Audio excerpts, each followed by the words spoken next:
ceremonies, which are happening for us at 7:45, we're going to shorten up the agenda as much as possible. So with that, we will be postponing the E.Presentation for the Workforce Attraction Video Campaign Update and the delegation from the BC Rural Health Network. And we will be adding under Council Information Package a letter from the UBCM inviting us to attend the April 4-5 Housing Summit sponsored by the UBCM. And we have late attachments for bylaw number, I don't have the bylaw number in front of me, but item number 4 and 5, Schedule A for both of those bylaws. And as I said, the workplace attachment, I'm just looking for more. Oh, I think that does it. Yeah, so if I could get a motion to adopt adopt the agenda as amended. Councillor Runge, Councillor Rudenberg, all in favor? Opposed? Carried. Okay, so with that, we skip down to, we need a motion to adopt the regular minutes of the council meeting held March 7, 2000. Councillor Goulet, Councillor McKelvey, I got that. Any further discussion? All in favor? Opposed? Carried. No items, no delegations, no items arising, no unfinished business, committee reports, council reports, city staff reports. Now we're going to move into city staff reports, and we'll go to item number 1, admin report 56/23, poverty reduction grant coordinator Coppin to report. Thank you, Mayor. The purpose of this report is to gain Council's approval to submit an application for the Union of BC Municipalities grant under the Poverty Reduction and Action Plan program for Stream 2, Poverty Reduction and Action. This grant provides the opportunity for the city to work alongside the Canadian Mental Health Association to educate and raise awareness around poverty in our community. The project will include awareness and educational campaigns with stories from community members with lived experience, and a mental health first aid course will also be offered to community members to provide support and assistance to individuals with mental health struggles. The recommendation is that Quesnel City Council supports the application to the Union of BC Municipalities for the $50,000 Poverty Reduction Action Program for Stream 2, Poverty Reduction Action. Thank you. Councillor Elliott, yes, thank you. It's been a while. You're moving it, and Councillor Rudenberg is seconding it. Any discussion? All in favor? Opposed? Carried. Well, that was nice and quick. Okay, now we're going to go to admin report 5723, City of Quesnel Parks and Public Spaces bylaw number 1941 2023, second and third readings. Director Turner to report. Thank you, Mayor. The purpose of this report is to provide the additional readings to the Parks and Public Spaces bylaw to replace the city's current parks bylaw. In summary, a draft bylaw was presented February 21st, 2022. Staff consulted with the Downtown Good Neighbor Committee, the Quesnel Community Action Team, and with peers through our community social coordinator.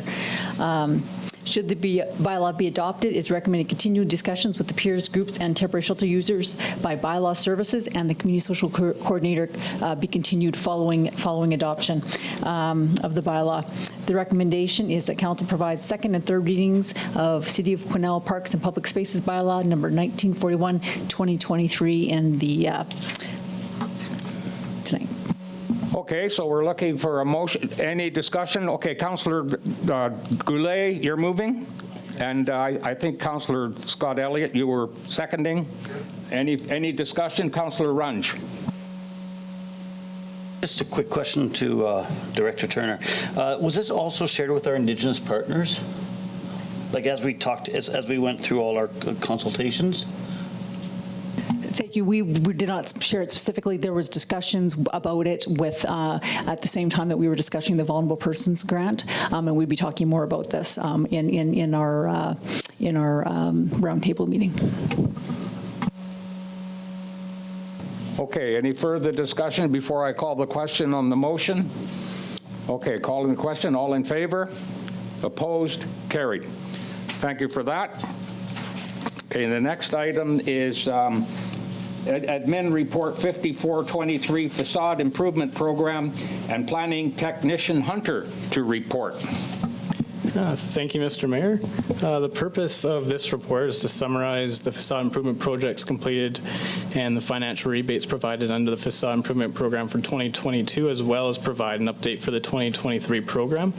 In summary, for 2023, all $20,000 of funding was allocated to 5 businesses. However, only 3 projects were not completed for various reasons, and the city provided $7,970 of funding to 2 businesses.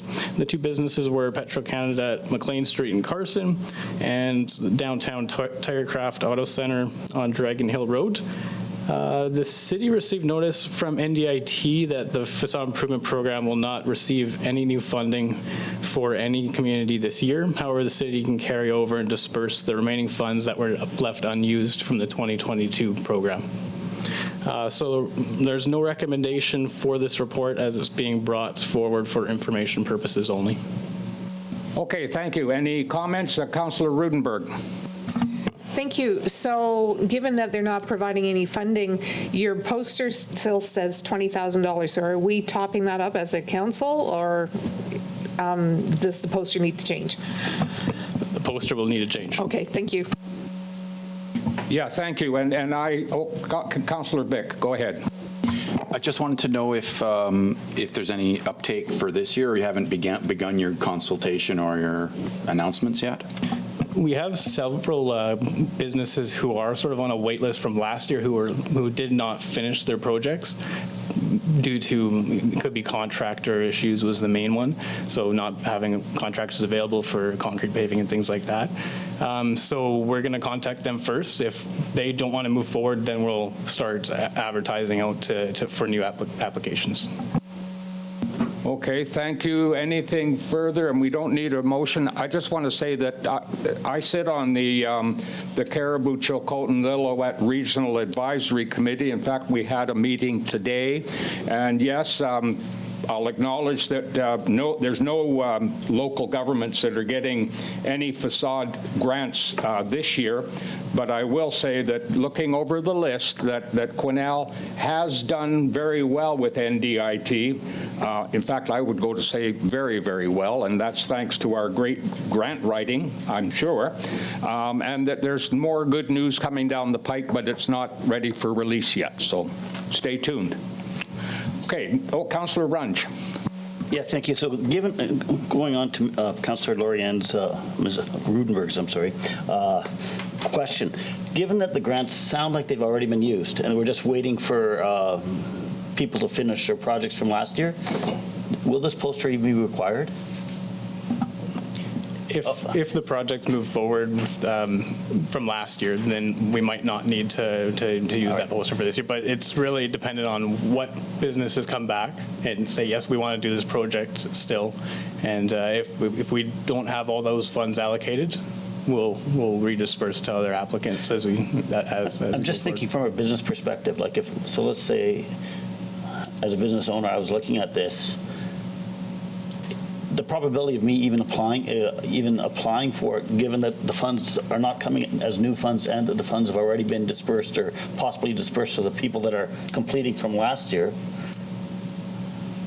is not, or is it still open? Is that 12 something going to be open to everybody evenly? Or if all the rights, you understand what I'm trying to say, if we're already giving it to the people from last year to complete the projects, which is absolutely fair, I'm fine with that, then let's just say that. And then the possibility might exist for other ones. And yeah, exactly. That's exactly it. So we haven't sent it out to all the other waitlisted people from the past year. So say we get new applicants looking around December and January looking for this new 2023 funds, whereas we're not getting any new funds this year. So we haven't sent notification out as usual to that wait list. We're just going to the wait list from last year, and so that's sort of where we're going with that. Yep. Okay, thank you. Anything else? And as we said, we don't need a motion on that, so we're now ready to move to item 4 under that section, and that is admin report number 46/73, and that is for a development permit application on Dyke Road. I'm going to go to Director Turner to report on that one. Thank you, Mayor. This purpose of this report is to review the overall site design for a proposed single detached dwelling in the Riverfront Walks development, 140-1702 Dyke Road, which is located in the floodplain and riparian area. This is pretty standard, as you've seen a number of these development permits in this area. And in summary, the review of the proposal is consistent with all of the requirements for this area. Staff have no concerns. The recommendation is that council approve DP 2023-51 for the construction of a single detached dwelling on strata lot 44, district lot 1122, Caribou District strata plan PGS 217, as proposed on the attached plans, subject to the proposed dwellings meeting or exceeding the floodplain setback of 30 meters from the natural boundary of the Fraser River. The lower floor systems of the proposed dwellings must have an elevation of 476.5 meters above sea level, and the 15-meter buffer area from the natural boundary of the Fraser River must remain undeveloped, and native vegetation must be maintained. Okay, thank you, Director Turner. Looking for a mover, please. Councillor McKelvey, Councillor Rudenberg. Any discussion? All in favor? Opposed? Carried. Thank you.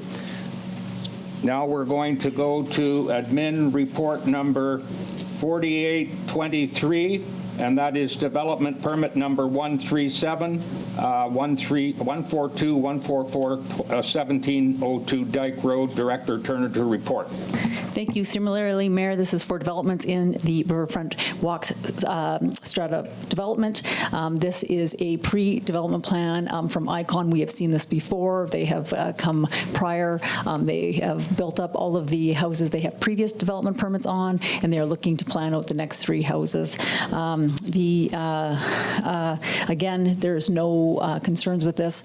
Some of the plans we don't have currently because they'll be still working with the purchasers and developers. They will submit those plans and be required to submit those plans, as you'll see in the recommendation at building permit time. The recommendation is that council approve DP 2023-53 for the construction of 3 single detached dwellings on strata lot 28, 42, and 43, district lot 1122, Caribou District strata plan PGS 217, as proposed on the attached plan, subject to obtaining legal survey for each of the following dwellings that meet the following requirements at the building permit stage. The proposed dwellings meeting or exceeding the required floodplain setback of 30 meters from the natural boundary of the Fraser River. The floor systems of the proposed dwellings must have an elevation of 476.4 meters for lot number 137 and 476.5 meters for lots 142 and 144 above sea level, and that the 15-meter flood buffer area from the natural boundary of the Fraser River must remain undeveloped, and that native vegetation must be maintained. Thank you, Director. A mover, Councillor Elliott, Councillor Runge. Any discussion? All in favor? Opposed? Carried. Thank you.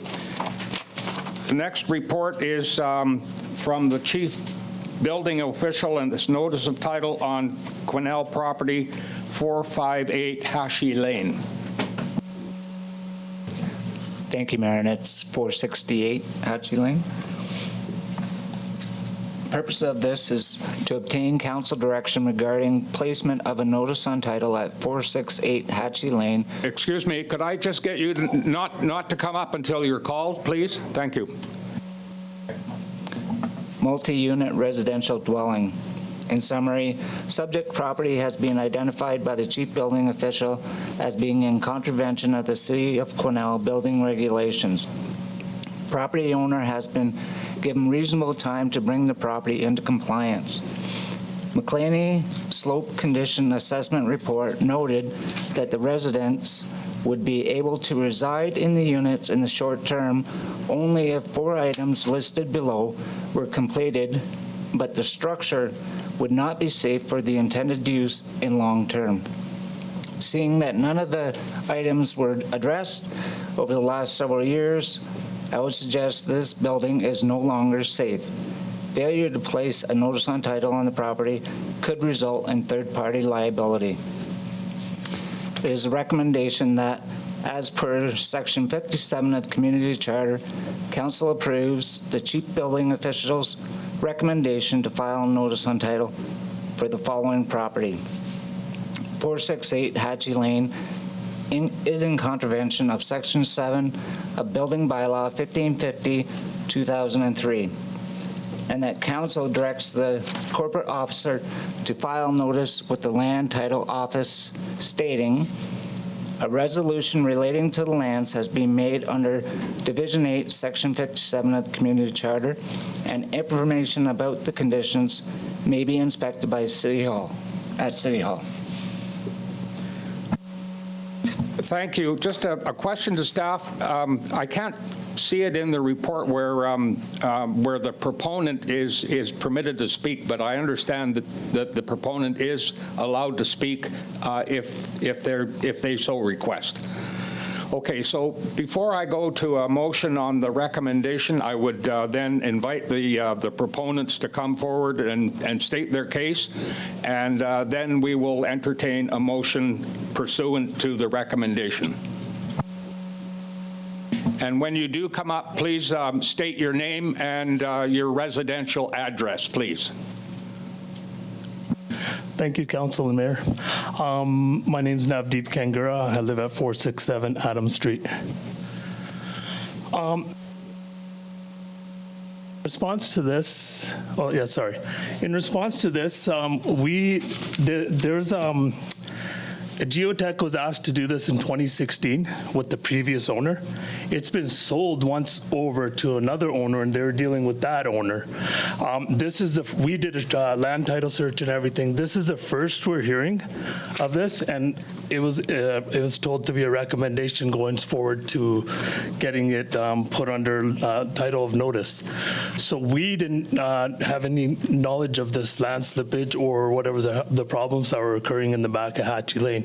Now, we've got this letter, and we have sent a letter in response to the city already to say that, yes, we'll get a geotech, and we'd like to resolve this issues and get this fixed. So that is what we're looking to do. But this was the only letter we received from them implying that, hey, we're doing a land title thing, and no one told us about the slippage, or the previous two owners had been acknowledged that there was slippage or any of this going on that needed a geotech at the time. So we're just concerned that we're just given one letter and no course of response to resolve the issue or fix the problem that's there.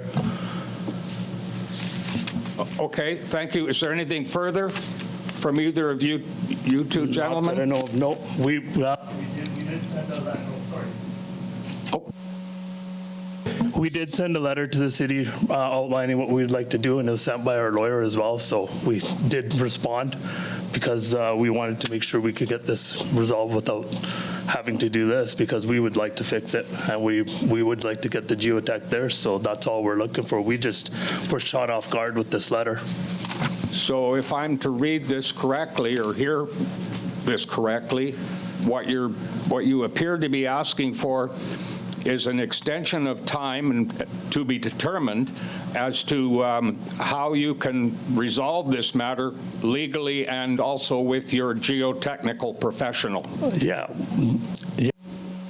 We'd like to do what we need to resolve with the city so we can get it done, because we understand there is a problem there, and we noticed earlier, but we didn't know it was at this level. So. Okay, but we would like to get it done. So. Okay, I'm going to go to the chief building chief building official now. This is exactly why we are looking to put a notice on title, so that future owners are aware of this. We have no way of knowing when a property sells, which is why we're trying to deal with this immediately now, to put the notice on title so that if it does switch hands again, the future owner will be aware of this. Okay, would you be open to looking at an extension until they can get their geotechnical engineer down here? I don't know where that person would come from. I'm coming to you, Councillor Runge. Is that a possibility? Not in my opinion, it's not. We already have a geotechnical report which stated 4 items that needed to be completed right away, and they weren't done. Okay, thank you. Did you want to jump in, Director Turner, before I go have that to report. Councillor Runge? Thank you. Thank you. It is Oh, sorry, go ahead.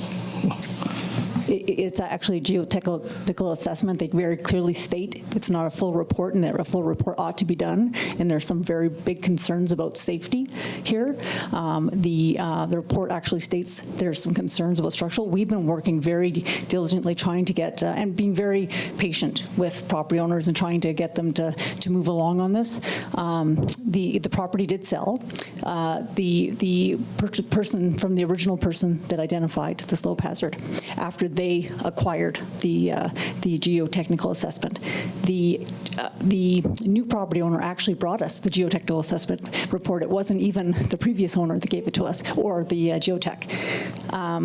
The previous owner, as you'll see in your report, is someone who the current owners, are assist properties with. I mean, they were here in our last meeting with that same owner. So the fact that they didn't give you the report is a bit concerning to me. That people that you even partner on properties with are not sharing reports with you. This is why we need to get something on this property. We're at big risk. Okay, thank you. I'm going to go to Councillor Runge now. Yeah, thank you. And I just need a little bit of clarification. So this notice on title is really a non-issue if we get a report that comes out clean or comes out with, they can fix it, or is it's on title, and then if remediation is done properly, then that would get removed off title? After S7K on the Sorry. Thank you. Absolutely. There's always a process to remove something off title if the conditions are corrected. The current assessment talks about the angle of the slope being one of which would be very difficult, if not impossible, to fix.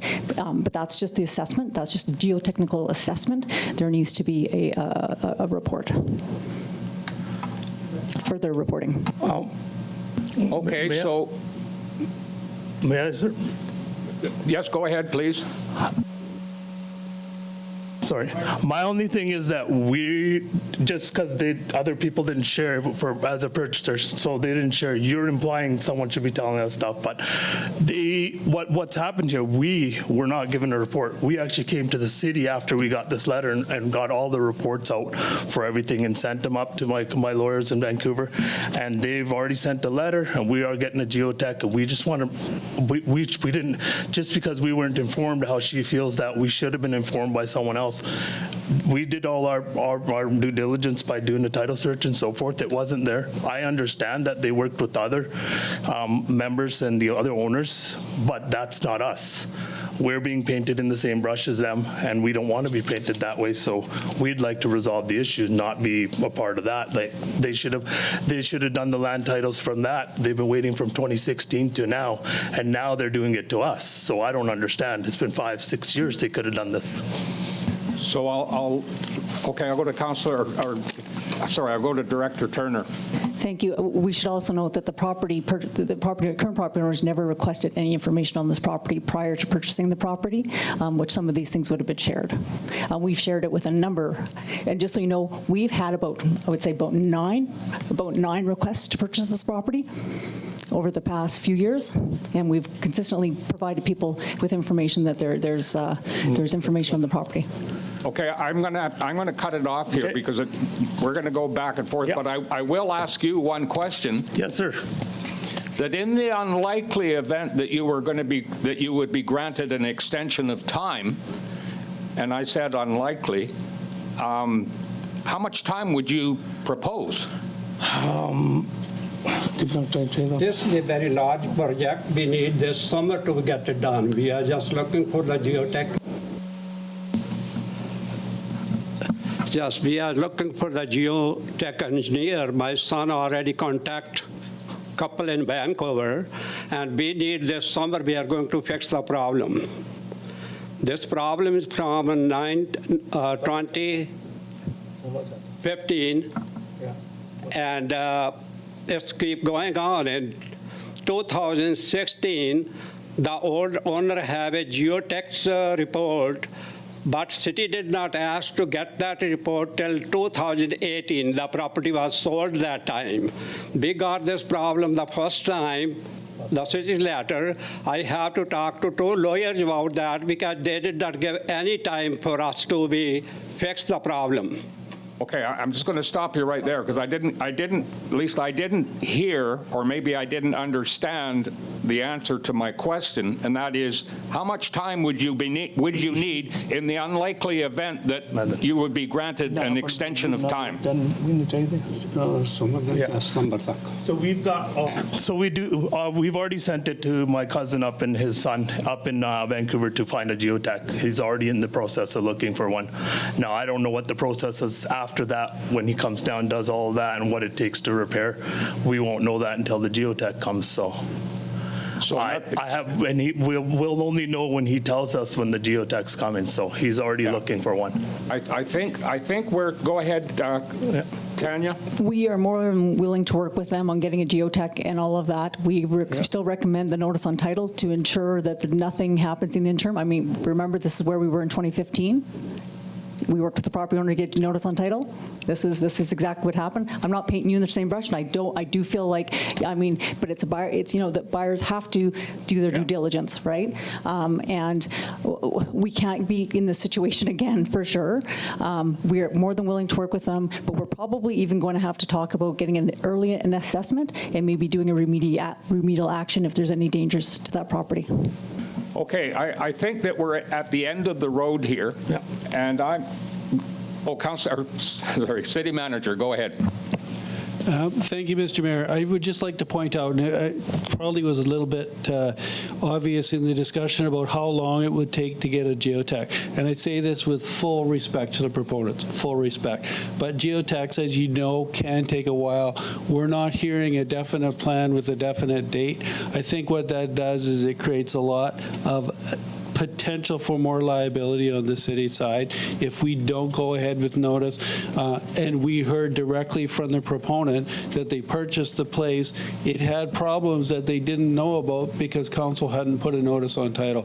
I don't think, now that the situation's been pointed out to us, that we can take the same risk again in the future. Thank you.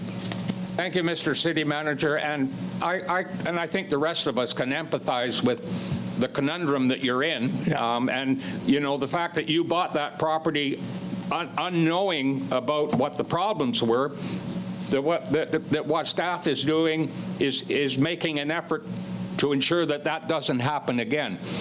And I don't see a motion coming forward to give you an extension, and you're not able to sort of outline what kind of timeline you would be looking at for an extension. So I think that basically pushes into the corner of actually making a motion to put the notice on title. And yes, it is expensive to get that notice lifted, but you're in the rental business. You just consider that as a cost of doing business. So where are we going here, Council?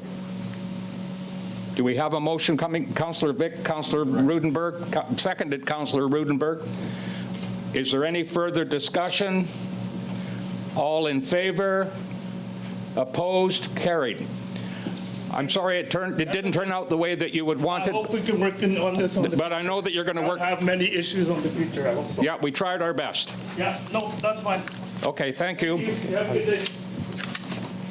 All right, so now we will go to item number 7. Oh, this isn't Director Turner. We're going to go to Director Bolton this time for an admin report on a surplus and the deficit. Thank you. So the purpose of this report is to review the 2022 surplus and deficits for the city's operating funds. So after operating capital carryforwards, the general surplus for 2022 is $584,273. So in the report, I've included some of the big variances that happened over the years, such as snow was quite expensive last year and things like that, so that council can see the breakdown of what happened last year. I've also included just a summary of how all the other funds have done, if council has any questions about that. During the strategic planning and financial planning, council talked about 2 funds that do need some more funds. So that was the capital reinvestment reserve and the tax and community stabilization reserve. So the recommendation from staff is that council allocate the 2022 surplus as follows: 50% to the tax and community stabilization reserve and 50% to the capital reinvestment reserve. Okay, before we go to that, we're aware of the three options that are on the last page of the report, but we do have a staff recommendation. So Councillor Elliott is moving. Councillor Runge, I presume you're seconding? You're not seconding. You want to? I want to discuss it. Okay, I'm getting. It looks like I'm getting a seconder from Councillor Rudenberg. Thank you. Go ahead, Councillor Runge.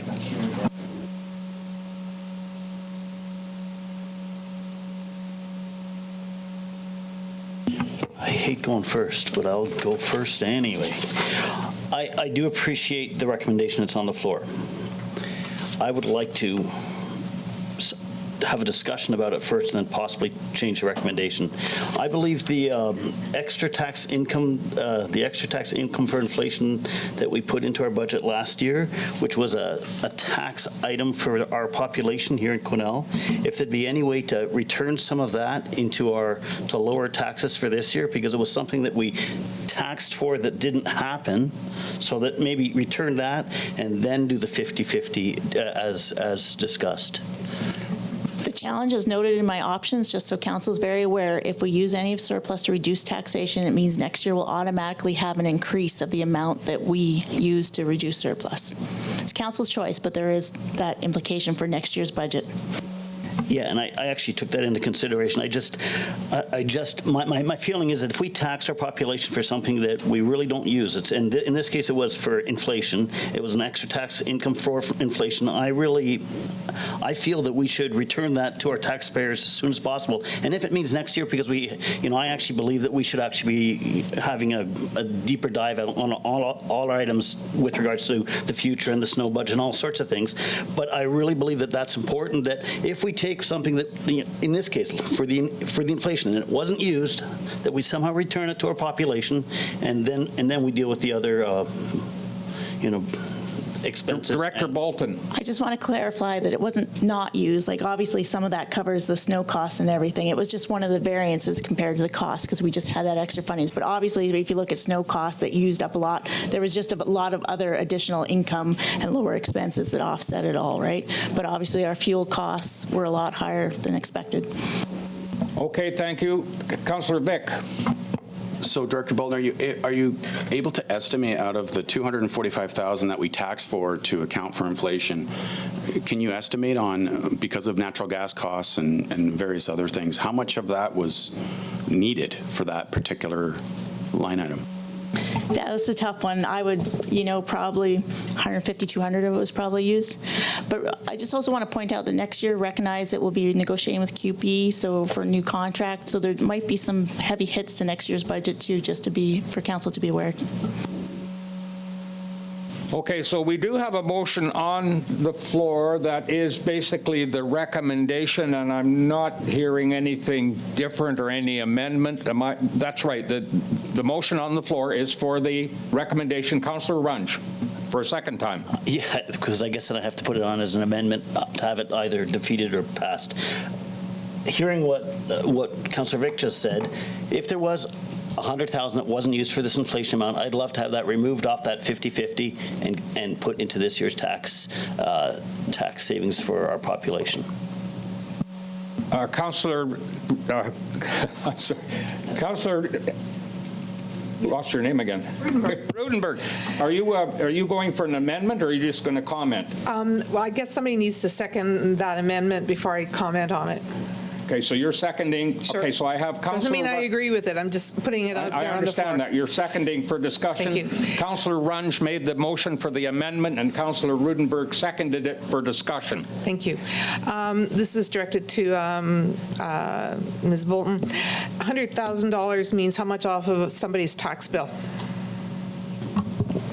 Oh, that's tough off the top of my head. Sorry, ish. Ish, so that's like 0.5%. So, if it's $5, I'd have to go calculate, yeah. Thank you. I'm going back to Councillor Runge for third thank time. you. We're going around the toilet bowl again, because 2 weeks ago we talked about this, and we talked about a $15 increase that was too much for all of you guys. Here we're trying to save something that possibly could give a little back. And I know it's not a lot.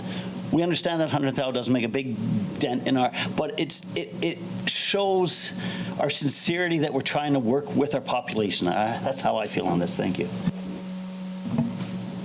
Okay, is there any further discussion on the amendment? Okay, now I'm going to call for a motion on the amendment before I call on the question on the motion as amended. So on the amendment, all in favor? Opposed?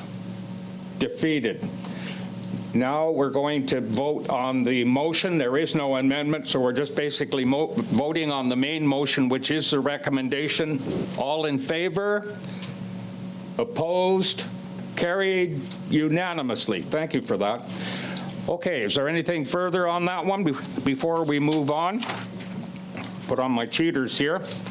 And now we are going to go to Admin Report 5223, Official Community Plan Amendment Bylaw Number 1942, Update Floodplain and Hillside Hazard Area, first, second readings, and set public hearing date. Director Turner, over to you. Thank you, Mayor and Council. This is really just some housekeeping amendments to do some major updates for a couple of our major plans, our OCP and our zoning bylaw, which will be the next report, following just to do some updates for a couple initiatives. This OCP update is for the hillside hazard and floodplain. Updates to the official community plan are required to update the hazard land information. The City of Quesnel floodplain mapping was updated in 2020, and these updates are required in the OCP now to sync with those updates. The Hillside Hazard Development Permit Area was first implemented in 2019, and there are some additional areas that are required that were identified that were missed in the mapping, and these areas were also reconfirmed with the LIDAR mapping that we had done back in 2021. So. The recommendation is that Council provide first and second readings of the City of Quesnel Official Community Plan Amendment Bylaw Number 1942, and that Council has considered consultation requirements as per 475 of the Community Charter and confirmed that consultation activities noted in this report provide early and ongoing opportunities for input, and that Council request further notices be sent to the Caribou Regional District, Agricultural Land Reserve, LHTAKO DENE Nation, Nasco First Nation, Addenda First Nation, and Cluskas DENE Nation, and that Council sets a public hearing date for April 25th, 2023 at 6 p.m. in Council Chambers, City Hall, 410 Kitchen Street. Okay, thank you, Director Turner. Do we have a mover, seconder? Moved by Councillor McKelvey, seconded by Councillor Rudenberg. Is there any discussion? All in favor? Opposed? Carried. Thank you. Cross that one off the list. The next one is Admin Report 5323, and I'm not going to go into all the details, but it's regarding bylaw number 1943 of 2023. Director Turner to report. Thank you, Mayor. This is regarding the zoning amendments that just discussed, that these are, again, some housekeeping amendments. A lot of these housekeeping amendments come through our accessory dwelling unit initiatives that we've just done. As hopefully the whole community has seen, we have a number of ready-to-build accessory dwelling units that we want to propose and get out there. Some of these amendments are just put in line some little tweaks that we feel are necessary to make it easier after consultation with the contractors that did those designs in our zoning bylaw. So that's what those updates are. There's a couple other quick amendments that I'll talk about here as well.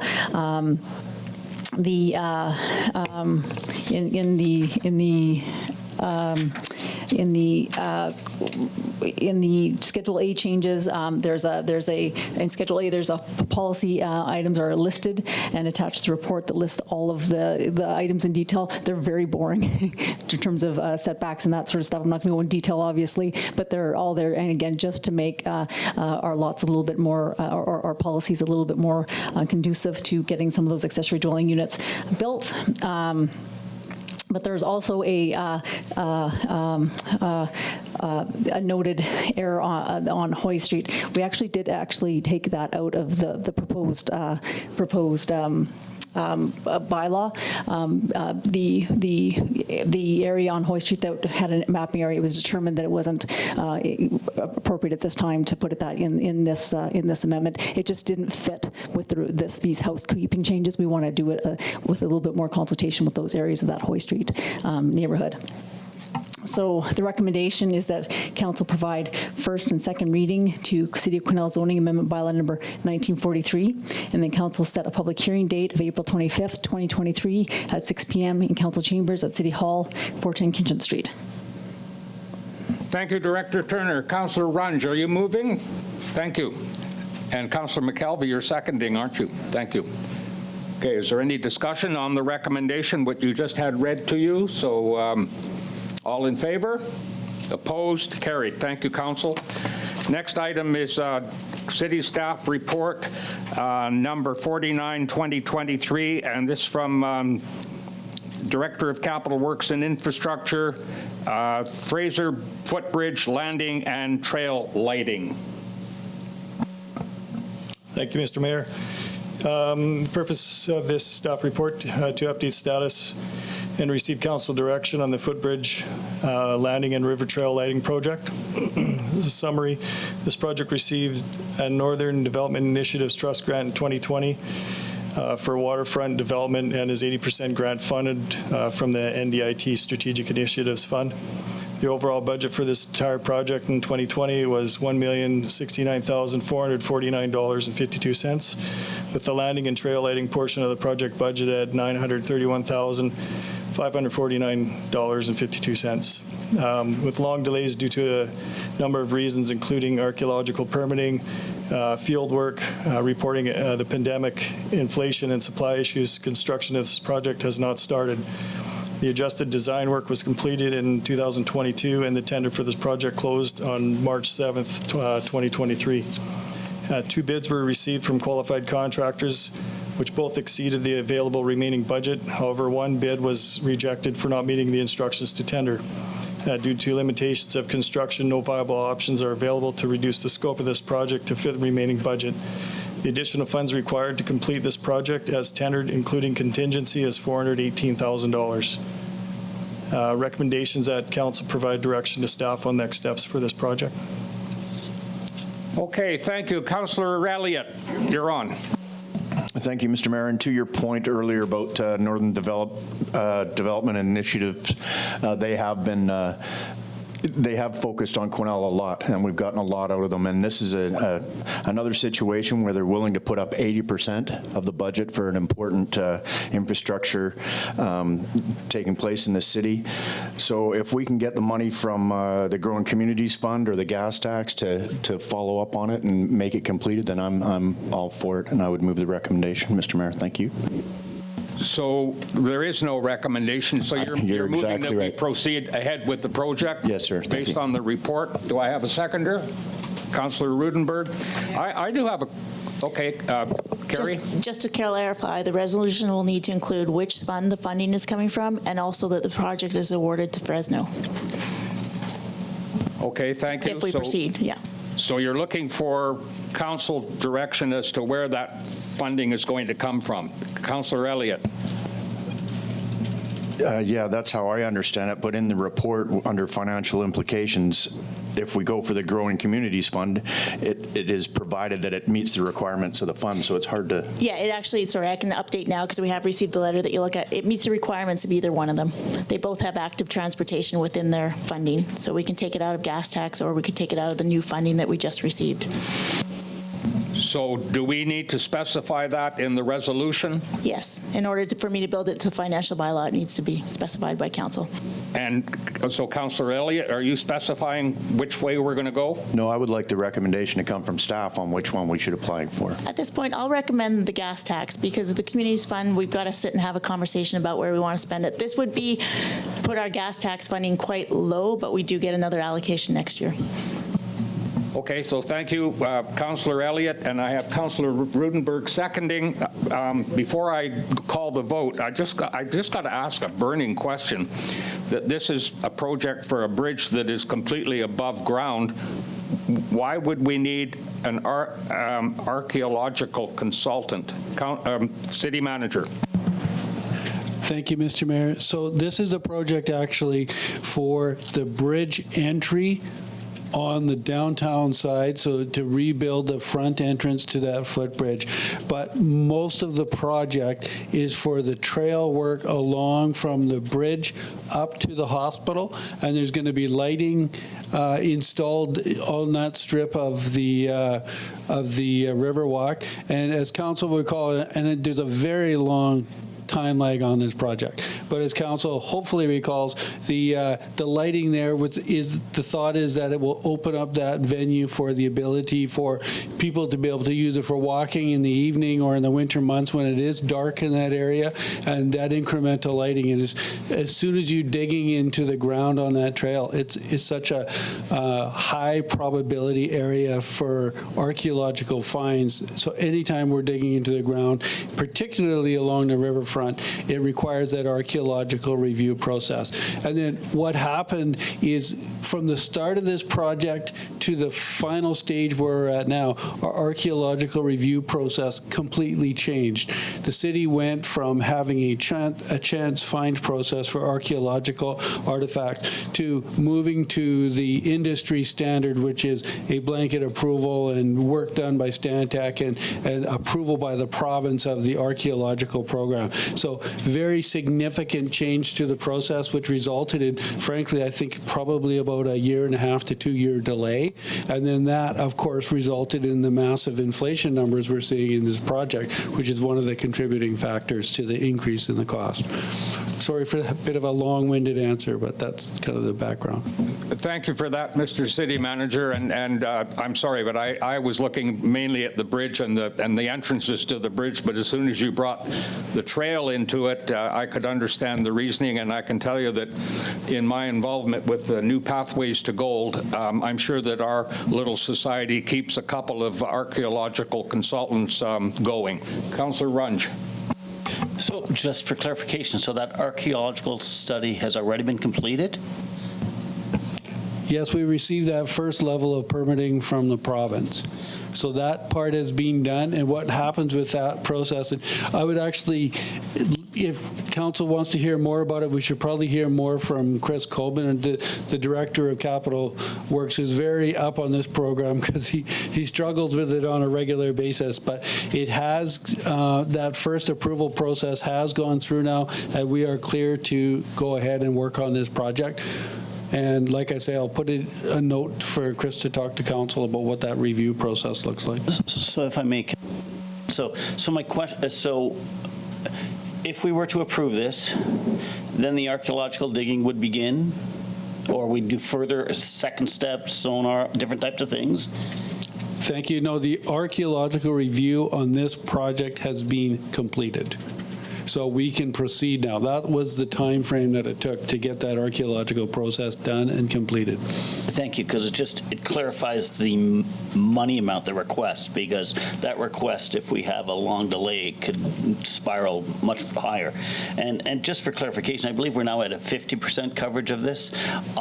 On a personal level, I would love to defer this to a time when we can actually look at this whole, our next discussion item with that 3-point-something million has lots of different projects that could be in there, but I believe it needs a bigger dig down than just here we go along, because that will take out that much out of that budget already.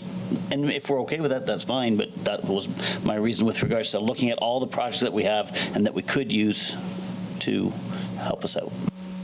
Thank you. Am I going to Councillor Vick before I go to Councillor Rudenberg? Thank you, Mr. Mayor. So this project is important. It's been in the hopper for a long time, and I really would like to see it move forward.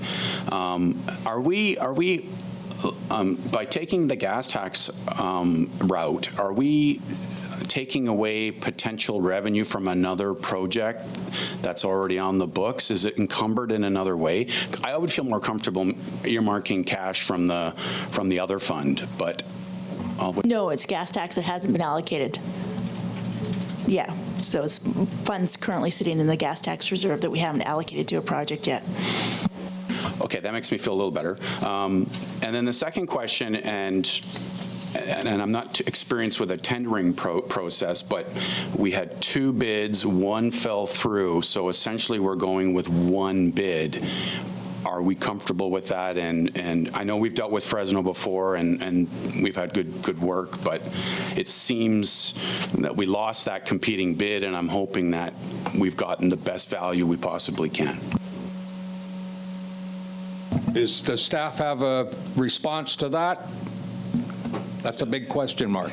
Yeah, sorry. Yeah, I can respond to that. I feel confident with Fresno in that we did get what we're looking for in those bids. Yeah. Yeah. Okay, thank you. So we do have, Councillor Rudenberg, sorry. Thank you. And this, maybe this is kind of a bit of a sidebar conversation, but it's about the provincial delays, right? When we look at our projects, and this is a year and a half at least delay because of archaeological pieces. And so this is an ongoing issue that I know that we've broached the provincial government because it also deals with things like housing. You know, when we try to push housing through and we have these kind of delays. And so I know from a community point of view, we have to start thinking, so yes, we apply for funding. The funding is based on today's dollars. The province comes along a year and a half later and finally gives us approval. So how do our funding partners play into this? Like, do we have to start talking to NDI and such, going, okay, listen, so those dollars from a year and a half ago now have changed because of the delay in provincial delays. You know, it really, you're right, it's almost 50% now as opposed to the 80% that it started off with.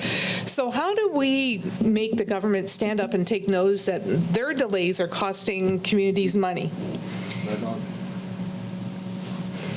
I think that's a rhetorical question. I know, but I'm thinking. But certainly, it might, before I go to city manager, that might have the makings of a UBCM resolution to get it out there on the floor to really get the provincial government to basically come forward. Councilor, or city manager. Thank you. And, you know, I respect the question about how do we get the government to speed up, but we're not really in control of that. So what we've done ourselves is we're saying that we need to have a longer queue on projects.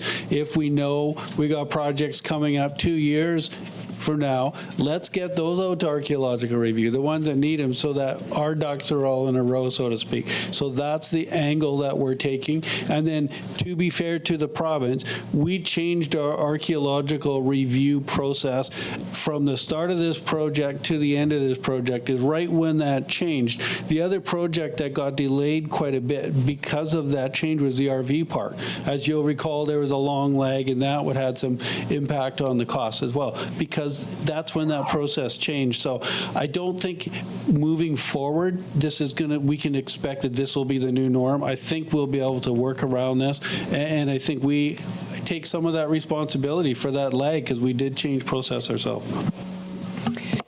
If I may, and I appreciate that comment. I just know that provincial delays do cost communities dollars, and recognizing that we're doing workarounds is great. But I'm still challenged when we apply for funding for projects.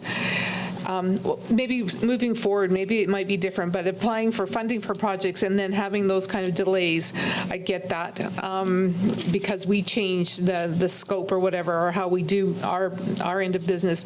But that's that piece that I still kind of struggle with when we get grants, but projects are delayed because of provincial delays. Okay, is there, Councillor Runge. Can I just have some clarification, I think, from Director Bolton? Just why the gas tax versus the Growing Communities Fund? Like, what was the benefit of not using the Growing Communities Fund? Like I said in the beginning, we could use either fund, but the gas tax, I know we have just over 500,000 sitting in that reserve unallocated at this point, and then it gives council the chance to have a good chat about the Growing Communities Fund and what we want to do with the $3.2 million we received. So if we, it's one of the. So I guess my question, in a roundabout way, is there a way to put it into our motion that, because I'd love to have that discussion, And then if it's better used out of the Community Growings Fund versus the gas tax, can we have a motion that allows us to use out of one of those two? We could change it later, for sure. From my point of view, I have to get the 5-year financial plan bylaw together, and it has to show what reserves we're pulling various projects from. So I'm going to hopefully take that to the next FSAC, so it would be nice to know. Yeah. Okay, is there any, I do have a mover and a seconder, and we're going to, there was no staff recommendation other than to go at the direction of council, and so we're going to, the motion is to go ahead with the project with gas tax money to make up the difference, right? Okay, all in favor? Opposed? Carried. Good work. Thank you. The next one is admin report 47/23, construction in a floodplain riparian area, Director Turner. Thank you, Council. And this one, again, another floodplain, a DP. This is a very quite minor project, and definitely this will be something that when we do updates, it'll be something that we'll be looking at discussion with Council about having an internal review on these types of ones with the limited scope. But unfortunately, at this time, it doesn't, and it does require Council review. The purpose is to review overall site design for proposed hydro shed at 201 Anderson Drive. The property is located within the floodplain and riparian development permit area. The applicant is proposing to construct an attached hydro shed attached to the building. The purpose is to upgrade the site's power and to charge electrical vehicles. The addition will be 17 feet by 6 feet and will be sited more than 30 meters from Baker Creek. It is recommended that Council approve DP 2023-52 for the construction of a hydro shed on Lot 1, District Lots 703 and 704, Caribou District Plan 29421. Except Plan 29456 as proposed on the attached plans. Thank you. I have Councillor Runge moving and Councillor Elliott seconding. Any discussion? All in favor? Opposed? Carried.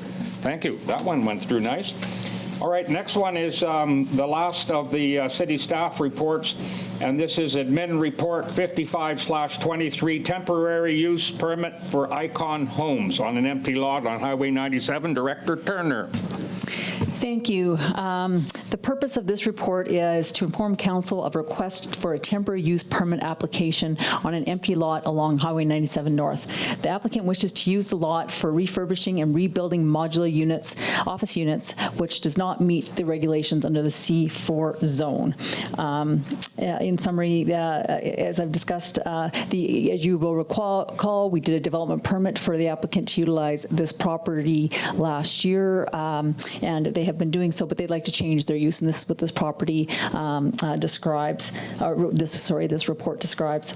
They're requesting to use a temporary use permit at this time because it is quite a change that meets more of the M1 zone type of uses, as well as, although it does not meet the requirements of being contained in a building. If Council wishes to permit this business, we are recommending the temporary use permit because it gives us a chance to evaluate the use. It also gives the proponent a chance to evaluate whether or not they, this is going to be something that they want to stick with. Instead of us rezoning the property and being stuck with a full use that could be turned into anything by any future purchaser, we can do an agreement with this proponent for this application. So I'm sure you've read all of the details with respect to the report, and I'm just going to go to the recommendation. It's recommended that Council direct staff to proceed with a temporary use permit application for Lot 1, District Lot 346, Caribou District Plan 6073 for use of refurbishing and or rebuilding modular office units, including sales and rentals of these units. So this will come back to Council with full details, including any conditions that we'll recommend as a part of that temporary use permit. Okay, I have Councillor Elliott moving and Councillor McKelvey seconding. Any discussion? All in favor? Opposed? Carried. Very nice. Okay, so that does it for the staff reports, and now we go to Council information package, and we have had a request to bring item number 2 forward, which is a late agenda attachment, a letter from the Union of BC Municipalities regarding the housing forum or the housing summit. Who am I going to with that? Is it Councillor Goulet? Did you? Somebody, who asked for it? Oh, I'm sorry. Go ahead, Rhea. Oh, Councillor Rudin. Okay, I'm sorry. I saw Councillor Goulet's name on this letter. Go ahead, Councillor Rudenberg. Thank you. I was hoping that council, each of council members received this letter from UBCM. And this is just to let you know that I will be attending. I'm going to be chairing one of the Rural and Northern Challenges and Opportunities panel that's being hosted on the Wednesday. This is an important piece. I believe there are over 400 registrants already for this day and a half, 2-day summit.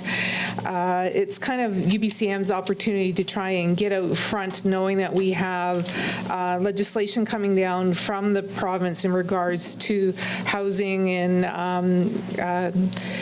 how they're going to make communities step up to the plate to build more housing. Anyway, so the agenda is now online, the updated agenda, if people are still interested. I think we've got staff going, I'm not sure. I think I heard that staff might be going. No? All right. I thought there was a staff member going. Anyway, I really, if people have that opportunity, if they think it's important to please think about going. I know it's kind of late now. It's next week. And I'll work with Director Bolton to update my travel education fund allocation. The other piece is because I'm going to be chairing the one panel, they're paying for my registration. So it's just going to be the cost of evening hotel and flight. Thank you. Go ahead, Director Bolton. Just on that point, we should probably get a resolution to approve you attending the event so that the cost can be covered, right? So do you require a resolution for any expense, or is it would be for flight and hotel. Okay, so can we get that out of the way first? Any mover for that one? Councillor Goulet, seconded Councillor Vic for Councillor Rudenberg to attend. Before we vote on that, I will say, and I'll go to you, Councillor Runge, and I discussed this with the city manager this morning because I've been looking at this thing all week, thinking that there must be something there that says that they know about Zoom and Teams, because it's an in-person meeting and pretty expensive for northern communities to go to that, and I'm sure that staff would have gone if it had been more centralized in Prince George. So just a comment. So if I can reply to that, there was consideration for the Zoom or for an online presence, but the cost of the actual event doubles. It doesn't make it any cheaper. You actually almost double the cost of the event to host the proper platforms to be able to put it online. That's unfortunate.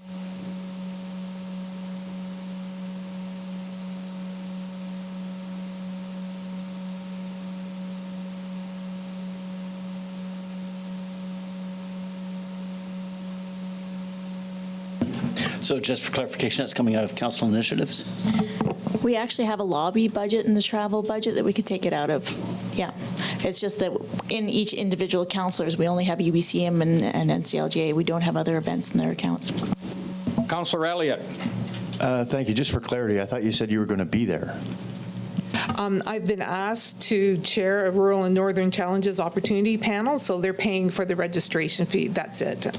Otherwise, I would have to pay for the entire thing. So they've taken off about $400 fees. Okay, are we ready to move ahead with a vote on the motion that's on the table? All in favor? Opposed? Carried. Away you go, Councillor Rudenberg. Okay, so now we move to, I'll put my cheaters on here, correspondence. We have a letter from the Caribou Ski Touring Club. Madam Clerk, could you just read that into the record or summarize it? Letter of March 18th, 2023. Caribou Ski Touring Club will be applying for grants to support our holding of the BC Winter Games in 2024. We will also be applying for BC Game funding to support our Hallis Lake operation. The focus of our projects will be to purchase equipment and to make venue improvements to facilitate the holding of competitions. So well, I'm sure that someone would be happy to move a letter of support. That's a no-brainer. Councillor Vic, Councillor Runge, any discussion? All in favor? Opposed? Carried. The next one for Madam Clerk to read is March 16th, Ministry of Municipal Affairs announcement, growing community funds for $3.2 million. March 16th, letter from Minister Kang of Municipal Affairs. The government of BC has invested considerable resources in infrastructure and amenities in the past 10 years and has strategically leveraged federal funding to that effect. The provincial government is pleased to provide the Growing Communities Fund for local governments province-wide. As a one-time grant, the GSCF will provide up to $1 billion through direct grants to local governments. I am pleased to advise that the City of Quesnel is the recipient of $3,217,000 grant under the Growing Communities Fund. Okay, thank you. I know we're going to have discussion. I don't know whether that's going to get referred directly to FSAC or Committee of the Whole, or I know that we're going to have a lot of discussion about that, so we'll just leave it at that for now. I know it'll come back up on a future agenda. Okay, thank you for that. The next one is the letter from Minister Popham regarding the LHTAKO Quesnel 2024 BC Winter Games. It's basically just a congratulatory message to LHTAKO and the City of Quesnel, and the province is particularly excited about the initiative because it highlights how local and community partnerships can be advanced to benefit everyone in the spirit of respect and collaboration for many years to come. Okay, thank you for that. I don't think we need a motion to receive. It's just for council's information. Moving to the next one is the South Quesnel Business Association regarding the Every Child Matters crosswalk. There's a request there of council. March 10th, 2023, the South Quesnel Business Association is requesting permission and support with moving forward with the painting of a crosswalk at the intersection of Maple Drive and Reid Road, crossing at the Walmart parking lot to the mobile gas station, and the city take care of the annual maintenance of the crosswalk. City Manager. Thank you, Mr. Mayor. So this is actually kind of an interesting project, this crosswalk project. And we're working on it not just with LHTAKO, but working on this with LHTAKO, NASCO, Addenda, and Klaskus. And so we've been working on it with the goal of seeing if there's more interest than just the one crosswalk. And so far, the West Quesnel Business Association has confirmed that they have funding for the initial installation of a crosswalk in West Quesnel. We have the request from South Quesnel saying that they're interested in it. We haven't heard from the Downtown Association yet to see whether they're interested in one downtown, but I think that question has been asked of them, and we presume we'll know at some point in the future. So what the goal of the city would be that if potentially we have 2 or possibly 3 of these crosswalks commemorating the residential school, is that we could come up with a single unified design, which makes it easier for line painting contracts in the future, easier because you have one stencil you use for this. So that's the goal, and that's why we've been working with the various nations on this. And of course, the real goal with it is that the nations have the input into what that is. It's not us telling them, hey, you should do this to commemorate residential school, because that just would be the wrong process. So what we've done is we've confirmed that funding from those 2 BIAs. And we are working, and I think we're getting close to a conclusion on what the preferred design is on this. And but the interesting challenge is going to be the ongoing maintenance of this. And the ongoing maintenance is always the bugbear in these conversations, right? Because it can, depending on the amount of traffic and the amount of graders going over and everything else, and the type of paint used, these crosswalks can last for 2 years to, I've heard, up to 4 years possibly. And the Pride crosswalk, as you know, downtown has held up pretty well. I believe I'm not sure the exact months, but I think it's coming on to the 2-year level, and that's held up pretty well. We'll probably get more time out of it. So if that's the case, that looks good for what that cost is going to be like. But each time we do a full update on, if we end up with 3 crosswalks and we do a full update, that's estimated to be a $40,000 tech. So it's a fairly big expense every 2 or 3 or perhaps 4 years. So we can't estimate that closer because, frankly, we don't know how long it's going to last in the given application. But what we would like is we're still haven't finalized the design yet. We're still working with that. So, but we would like to hear from council whether the whole concept of being responsible for the ongoing maintenance. The maintenance mostly is the repainting is the big part of that. If council is okay with that, we will proceed. If council wants to do more work on that, then we can put this back to FSAC committee to talk about it further if council wants to engage on it more. But that would be a really great step for us working on it, is to be able to understand where council's thinking is on that point, on the maintenance. Okay, before I go to you, Councillor Runge, I'd just like to say that I do hope that it goes to FSAC and that there's several things that we need to look at, like how are we going to put a limit on the number of themed crosswalks within each commercial area within the 3 BIAs? Are we going to look at trying to find some cost sharing, because it's not so much the cleaning in between replacement, but the replacement of the themed crosswalks. And if we're not careful, we could have a major budget runaway if we don't put some parameters around them. So somebody over here, Councillor Runge.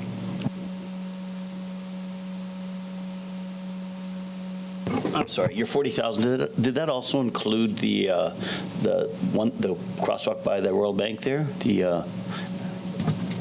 No, that $40,000 estimate was based just on if we ended up with 3 First Nations themed crosswalks, that would be the cost. And the reason it's expensive is because 2 of those crosswalks are double wide crosswalks. They're not just narrow, they're quite wide, right? So that drives the expense. And I guess that would be another, I'll come to you, Councillor Vic, and that would be another question that FSAC or whoever could look at is, you know, a narrow crosswalk versus a double crosswalk. So, I mean, obviously the cost is exponentially more. Councillor Vic. Yeah, if this comes to FSAC, we definitely have to have Director Thomas come and talk to us in detail about the cost. A few years ago, when we were deliberating on the Pride crosswalk, that price per 4 years was no more than $3,000, I believe. That's what Director Thomas insinuated. So that's a lot more of what you've just referenced, Mr. City Manager. So, yeah, I think we should just take a look at it and know what we're heading into. Okay, so do we need a motion to refer that to FSAC? Would that get us through for tonight? Councillor Goulet moves it, and Councillor Runge seconds it. Thank you. Any discussion? Very quickly. Time's running. Well, I thought I had till 8:30. Didn't you say that? Is this also the time that we may, as we're in discussions with the other partners that are putting these crosswalks together, to actually look at the possibility of possibly having them support some of that, or does that come after our FSAC discussion? I think that would be part of the FSAC discussion. That's why we're referring it to committee. So are we ready to move, are we ready to vote on the motion then? All in favor? Opposed? Carried. Okay, that is the South Quesnel business one. Now the farmers, now we go to, oh, pardon me, I've got 2 from the South Quesnel. Beautification request of the city.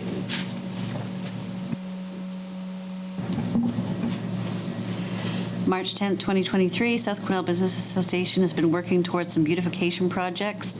Their request is that the City of Quesnel remove, store, and reinstall our Christmas snowflakes at the designated times of year that the downtown and West Village ones are done. We are looking into the possibility of purchasing hanging baskets and fixtures to hang them on the lamppost for the summer months. If we were to do this, would the city staff be willing to install, care for the flowers, and remove them as necessary? Thank you. I'm just wondering if we could, before we vote on this, we're going to need some kind of an idea from staff as to what we're looking at in terms of expense. City Manager. Thank you, Mr. Mayor. So there's a couple of issues with this. request. I think the number one issue is from an equity perspective, right? So from an equity perspective, the city currently does a lot of this work for downtown, and some of this, not to the same extent, but some of this work as well for West Quesnel. So, but this is expensive type work. Putting up the Christmas decorations and banners and such, typically that is, the installation work is around $2,000 every time you get a bucket truck to go in there and do that install work. So so whether you install it or whether you come in and uninstall it, it's about, for the Christmas decorations, it's a couple grand every time you have that bucket truck up there. That is done with a contractor, so it's not a lot of city time to it. But the only other thing we don't do is we don't store those items. The city does not store the downtown or anyone else's, so they would need to find their own storage. But we do provide that assistance to the downtown. With regards to hanging baskets, the biggest expense there's the basket, but the expense where council really wants to be aware of is the ongoing maintenance cost, which is, as per Director Thomas, would just the watering costs alone for the number of baskets is probably about $15,000 a year. So it's fairly expensive just to water. But again, it's from an equity perspective, it's, do you do it or not do it? I would actually suggest, given that we're taking the BIA conversation about the crosswalk to FSAC, that we bring this one to FSAC too. And I think some of the conversations, I think what would be interesting to see if we talk about equity, but what are the numbers from the other one? So like, what's the comparables, right? I think it would be interesting for FSAC to take a look at that before a recommendation is made to council on that. Thank you, Mr. City Manager. I'm looking for a motion to refer that one to FSAC as a package. Councillor Runge moves and Councillor Elliott seconds. Is there any discussion? All in favor? Carried. Okay, the final one under correspondence is the Quesnel Farmers Market Association request for a resolution of support. February 16th, 2023. Each year, the funding from the province of British Columbia, the BC Association of Farmers Markets delivers the BC Farmers Market Nutrition Program. In 2022, $24,072 were redeemed at the Quesnel Farmers Market, and they are asking for us to send a letter of thanks to the Minister of Health, Adrian Dix, as the encouragement and feedback may support the program even further. Thank you. This is a no-brainer. I mean, we've got one of the finest farmers markets in all of BC, maybe in all of Canada. So I'd like to get a motion to give them a letter of support. Councillor Runge, Councillor McKelvey, all in favor? Carried. And I think we're into bylaws now. Yes, we are. And the item number 1, 2, and 3 have already been dealt with. So now we're looking at bylaw number 1935, Downtown Quesnel Business Improvement Area, bylaw number 1935. And there is a late agenda attachment that accompanies that bylaw. So I'd like to get a motion on the table to go to final adoption. Councillor Elliott is moving it, and Councillor Goulet is seconding it. Is there any discussion? All in favor? Carried. Next one is bylaw number 1936, and this one is for the South Quesnel Business Improvement Area. And again, there's a late attachment, Schedule A, for that bylaw. Councillor Elliott is moving, and Councillor Vick is seconding. Any discussion? All in favor? Carried. Oh, I love it when a plan comes together. I don't see anything else, any other business, no changes to upcoming meeting schedules, no changes to committee appointments. Any announcements of future events? Well, I'll jump right in here and just acknowledge that we're, in a few minutes, some of us, and hopefully all of us, will be attending over at the arena for the opening ceremony of the Coy Cup. So we're looking forward to, what is it, 5 days of intense hockey activity here at our nearly new West Fraser Centre. So, and I encourage people to, in view of the fact, and we're down to 3 teams now because of that tragic car accident that took the life of one of the Penticton players. So obviously, with that, the Kangaroos are going to be looking for as much revenue as they can, because I'm presuming, and I don't know this, but I'm presuming that they're going to be struggling financially, because they're going to have to make refunds to pretty well all of their ticket package holders, given the fact that there are only 3 teams instead of 4 teams. So please get out and support the Coy Cup. It's the 100th anniversary of the Coy Cup. Anything more? Then I will go to gallery questions. No, RJ, how's the PA system working tonight? Is it a little better? Thank you, thank you. Uh-oh, now I've started. There you go.